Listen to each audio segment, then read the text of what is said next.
আসসালামু আলাইকুম, সবাই কেমন আছেন? আশা করি ভালো আছেন। আজকে নতুন আরও একটি ভিডিও নিয়ে আপনাদের মাঝে চলে এসেছি। দেখতে পাচ্ছেন আপনারা, বালতিতে আমি নোটে শাক লাগিয়েছি, আর এই নোটে শাক দিয়ে আর সামান্য কিছু পালং শাক দিয়ে রুই মাছ দিয়ে রান্না করব।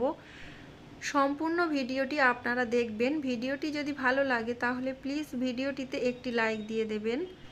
আজকের আমার এই রেসিপিটা আপনাদের কাছে কেমন লেগেছে অবশ্যই কমেন্ট করে জানাবেন। তো এখানে দেখতে পাচ্ছেন আপনারা, শাকটা কেটে নিয়েছিলাম, অফ ক্যামেরাতে ধুয়েও নিয়েছি, সাথে একটা আলুও কেটে নিয়েছি আমি।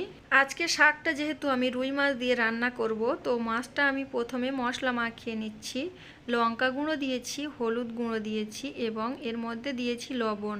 তো সব কিছু দিয়ে আমি খুব ভালোভাবে মশলাটা মাখিয়ে নিয়েছি। আর এখন আমি ফ্রাই প্যানে প্রথমে মাছটা ভেজে নেব।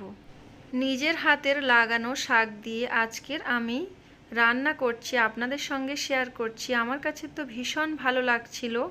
আসলে এই শাকগুলো বাজার থেকে কেনা হয়েছিল, আর ওর শিকড়টা ছিল আমি বালতির মধ্যে পুঁতে দিয়েছিলাম। আর বালতির মধ্যে থেকে শাকগুলো ডোক বেরিয়েছে। যেহেতু এটা বর্ষাকালে খুব সুন্দর করে গাছের পাশ ফড়কি বেরিয়েছে, শাক তৈরি হয়ে গিয়েছে। তো ওই শাক কেটে আজকে রান্না করছি। প্রথমে তো আমি মাছটা ভেজে নিয়েছি এক সাইডে, একটু বাকি আছে, এক সাইডে আমি মাছ ভাজা হচ্ছে, আর অপর সাইডে আমি পেঁয়াজ, টমেটো, আদা রসুন পেস্ট এবং সব কিছু মশলা দিয়ে খুব ভালোভাবে মশলাটা কষিয়ে নিচ্ছি। ততক্ষণে আমার মাছ ভাজাটা হয়ে গিয়েছে, আমি উঠিয়ে নিয়েছি। মশলাটা আমি খুব ভালোভাবে কষিয়ে নিয়েছি। এখন আমি কেটে রাখা শাক, আলু দিয়ে দিচ্ছি। কষানো মশলার মধ্যে দিয়ে আমি একটু নেড়ে চেড়ে নেব। আপনারা সম্পূর্ণ ভিডিওটি দেখবেন, আপনাদের কাছে অনেক ভালো লাগবে। রান্নাটা কেমনভাবে করেছি আর কেমন লেগেছে ফাইনাল লুকটা অবশ্যই দেখে যাবেন। কষানো মশলার মধ্যে আমি শাকটা দিয়ে আর খুব ভালোভাবে কষিয়ে নিয়েছি। আর এখন আমি এর মধ্যে পানিটা দিয়ে দেব। দেখতে পাচ্ছেন আপনারা, আমি কিন্তু এমনভাবে কষিয়েছি, শাক কিন্তু আর দেখা যাচ্ছে না। খুব বেশি একটা শাক দিইনি, আপনারা দেখতে পেয়েছেন কতটা শাক দিয়েছি। তো যাই হোক, এখন আমি পানিটা দিয়ে একটু নেড়ে চেড়ে খুন্তি দিয়ে ঠিক করে দিচ্ছি, যাতে করে এদিকে ওদিকে যেগুলো লেগে আছে। তো এখানে দেখতে পাচ্ছেন খুব ভালোভাবে এটা ফুটে উঠেছে। আর এই পর্যায়ে আমি দিয়ে দেব ভেজে রাখা মাছগুলো।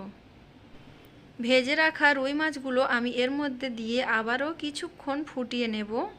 এতে করে তরকারিটা খুব সুন্দর হয়, আর আমি এভাবে করে রান্না করি।